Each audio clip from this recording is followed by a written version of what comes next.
Allô, je voulais vous partager une de mes lectures d'été, le livre Toxic Superfoods. Super important, de l'information cruciale qui n'est pas assez véhiculée en ce moment. J'ai pensé vous en parler parce que hier, mon ami me demandait si le beurre d'amande était santé. Et donc, j'ai réalisé que peu de gens savent que les amandes sont riches en oxalates. Les oxalates sont des cristaux microscopiques que vous retrouvez dans plein de superfoods, dont les betteraves, dont les épinards et dont les amandes.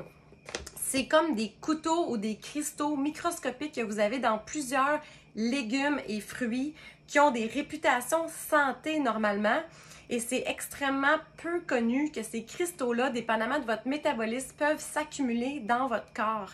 Et il y a des gens qui ont des douleurs chroniques, il y a des gens qui sont vraiment souffrants et personne ne leur parle, qui peut-être qu'ils mangent trop de superfoods, donc des aliments qui sont connus pour avoir plein de nutriments, mais qui malheureusement contiennent ces cristaux-là qui sont coupables comme des couteaux et qui peuvent s'accumuler à donner de l'arthrose et même, écoutez bien ceci, des douleurs sexuelles. Oui, vous avez bien entendu, des douleurs au pénis ou des douleurs au vagin, parce que ces cristaux-là s'accumulent dans soit les muqueuses ou dans les articulations.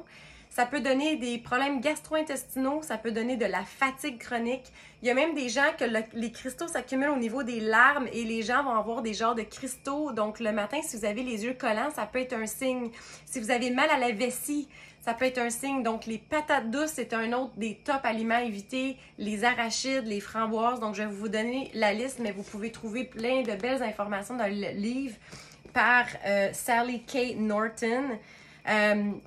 Donc, je voulais juste répondre à la question de mon ami aujourd'hui, puis lui dire qu'une alternative qui a moins d'oxalates, puis selon moi, qui est plus nutritif que les amandes, je pense que même au niveau environnemental, c'est plus intéressant parce que ça peut venir du Canada, tandis que les amandes viennent de d'autres pays. Souvent, ça peut être destructeur au niveau de la fabrication excessive à cause de la mode du lait d'amande, etc. Donc, si vous voulez switcher, avec un beau nom anglophone ici, si vous voulez faire une alternative autant au niveau des grignotines que les beurres que vous pouvez mettre sur des craquelins ou des toasts santé idéalement. Donc, je vous conseille vraiment les graines de courge ou les graines de citrouille. Donc, ici, c'est mes préférés. C'est ceux vendus par la marque Avril Supermarché. Donc, graines de courge salées. Vous pouvez acheter un sac non salé aussi.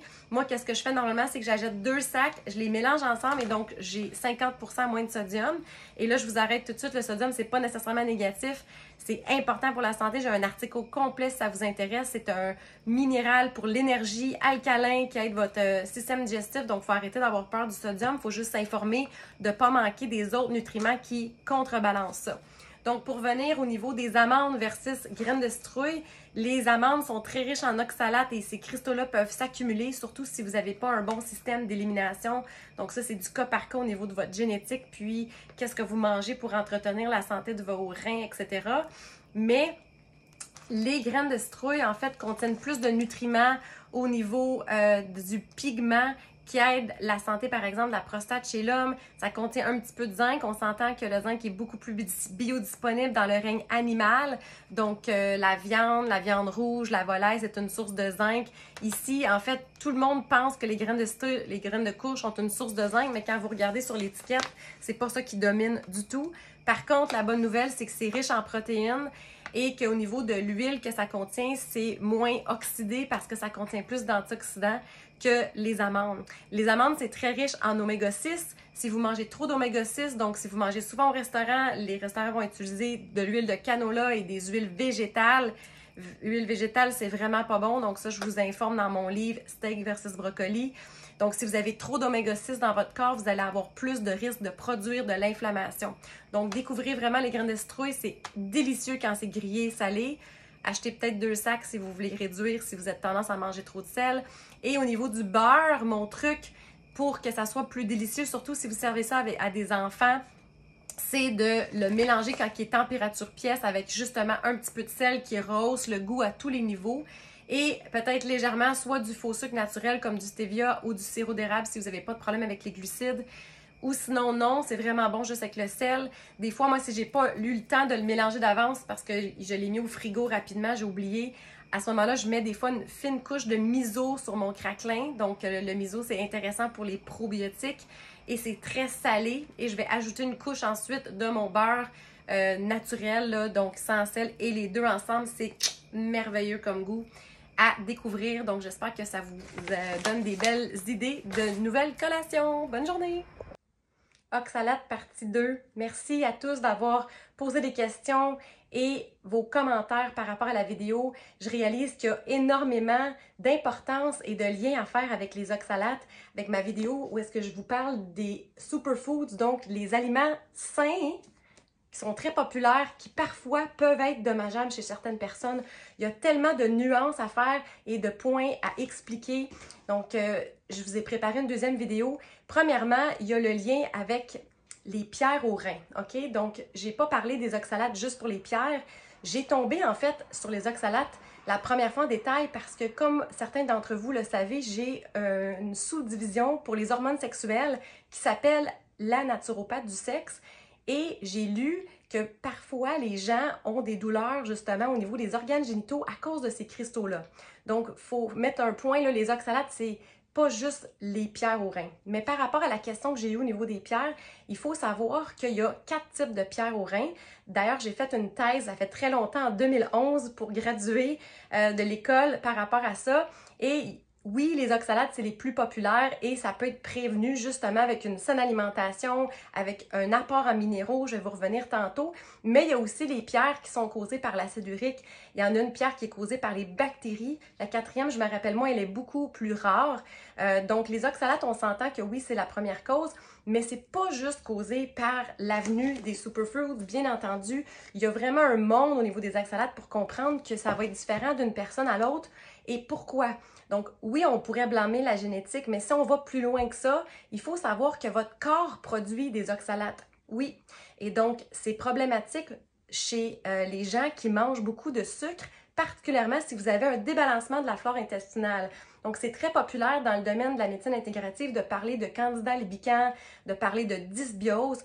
Donc, si vous êtes une bébête à sucre, si vous avez pris beaucoup d'antibiotiques dans votre vie, si vous faites des vaginites, si vous êtes une femme, si vous avez déjà eu des mycoses au niveau de la bouche ou du cuir chevelu, si vous avez des ballonnements, la fatigue mentale, etc., il se peut que vous avez une surpopulation au niveau intestinal du candida albicans, qui est une levure qu'on est supposé d'avoir, mais pas en trop grosse quantité, qui malheureusement va proliférer suite à la prise d'antibiotiques ou quand on consomme trop de sucre.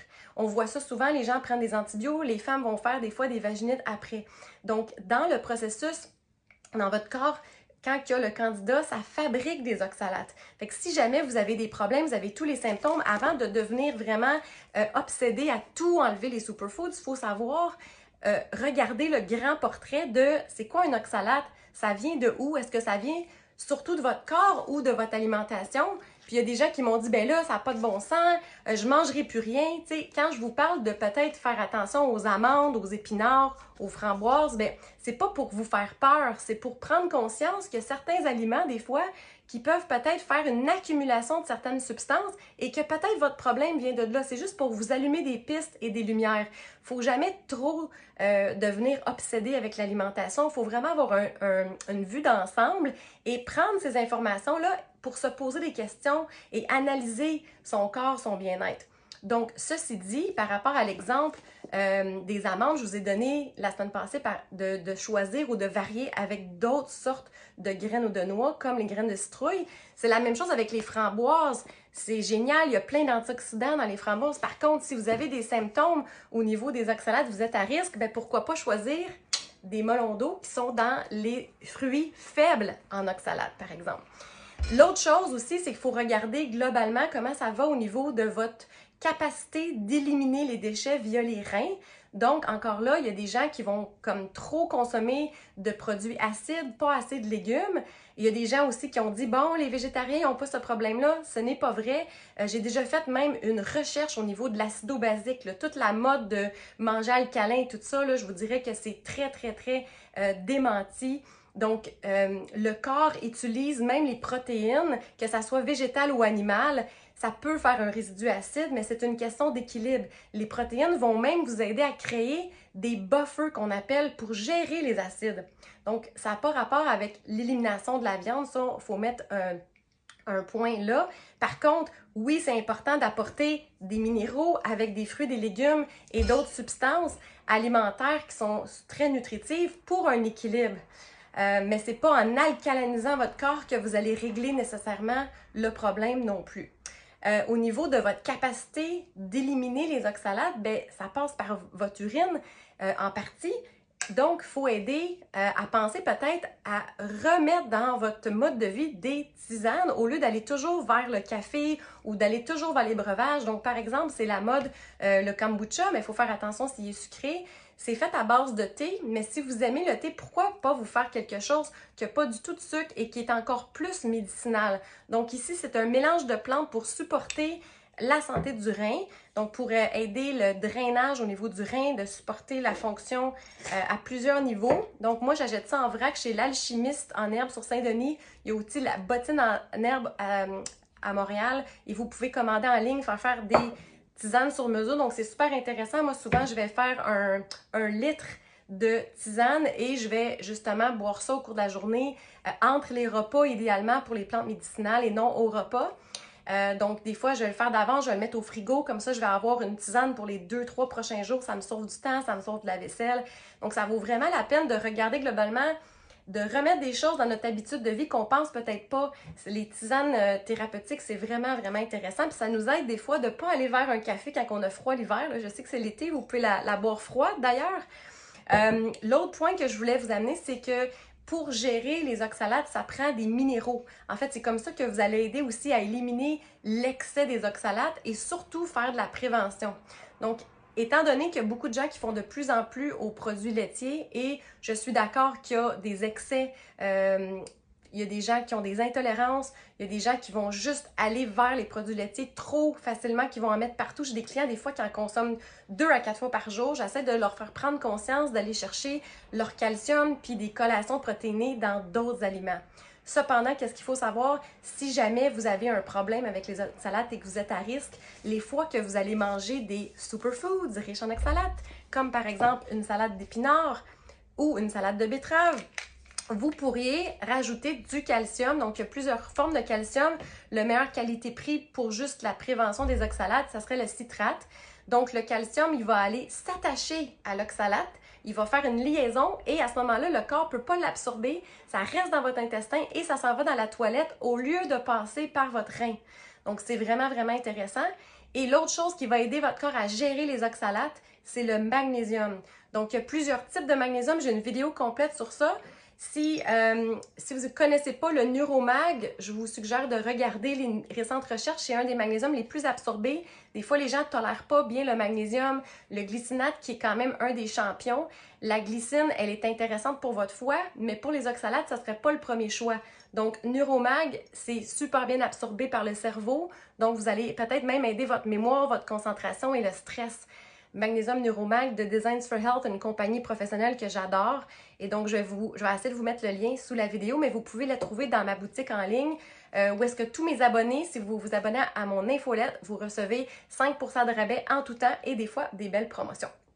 Donc, pour continuer, je veux juste vraiment souligner que quand je vous fais des vidéos, c'est vraiment pas pour rendre ça nuageux ou vous décourager. C'est vraiment pour vous partager de l'information que je trouve tellement, mais tellement importante parce qu'il y a des gens qui sont super souffrants et qui n'ont jamais mis le doigt sur c'est quoi. Donc, c'est une question de juste connaître les oxalates, c'est quoi les pires et qu'est-ce que vous pouvez manger en alternance juste pour faire de la prévention.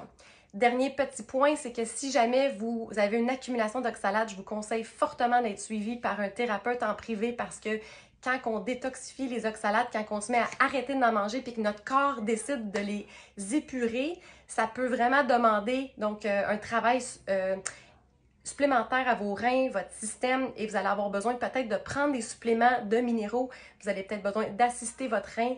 Vous allez avoir besoin peut-être d'être suivi parce que des gens que les symptômes empirent quand on enlève les oxalates, le temps que ça sorte. En fait, c'est comme si le corps il est content de plus en avoir, puis il décide de se mettre en mode élimination et vos symptômes peuvent être augmentés.